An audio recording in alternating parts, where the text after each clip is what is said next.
Hi friends, இன்னைக்கு நம்ம இந்திய தேசிய இயக்கத்தோட முக்கிய நிகழ்வுகளில் ஒரு முக்கிய தலைவராக பார்க்கக்கூடிய சுபாஷ் சந்திர போஸை பற்றி பார்க்க போகிறோம்.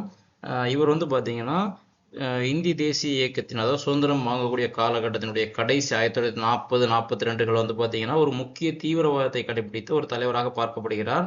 இவர் வந்து 1943 வந்து பார்த்தீங்கன்னா சிங்கப்பூர் போறாரு. அங்க வந்து பாத்தீங்கன்னா ராஸ்பிகாரி போஸ் இந்திய விடுதலை கழகத்தின், அதாவது இந்தியன் ஆர்மின்னு சொல்லக்கூடிய இந்திய விடுதலை கழகம், இதனுடைய தலைமை பொறுப்பை ராஸ்பிகாரி போஸ் சுபாஷ் சந்திர போஸ்ட கொடுத்தாரு. அதுக்கடுத்து ஆசாத் ஹிந்த், இந்திய தேசிய ராணுவத்தோட இன்னொரு பெயர் ஆசாத் ஹிந்த், வடமொழியில சொல்றாங்க. இந்த ஆசாத் ஹிந்த் பவுச் என்று அழைக்கப்பட்ட இந்திய தேசிய ராணுவத்தின் தலைமை தளபதியாக சுபாஷ் சந்திர போஸ் பொறுப்பேற்றார். இதுக்கடுத்து இந்த படைப்பிரிவுல ஒரு முக்கிய படைப்பிரிவு, அதாவது பெண்கள் படைப்பிரிவை சார்ந்த ஜான்சி ராணி லட்சுமி பாய் என்ற அந்த படைப்பிரிவுக்கு தமிழகத்தைச் சேர்ந்த லட்சுமி என்ற தமிழ்நாட்டு பெண் தலைவராக செயல்பட்டார். ஸோ இது ஒரு முக்கிய நிகழ்வாக பார்க்கப்படுது. நன்றி.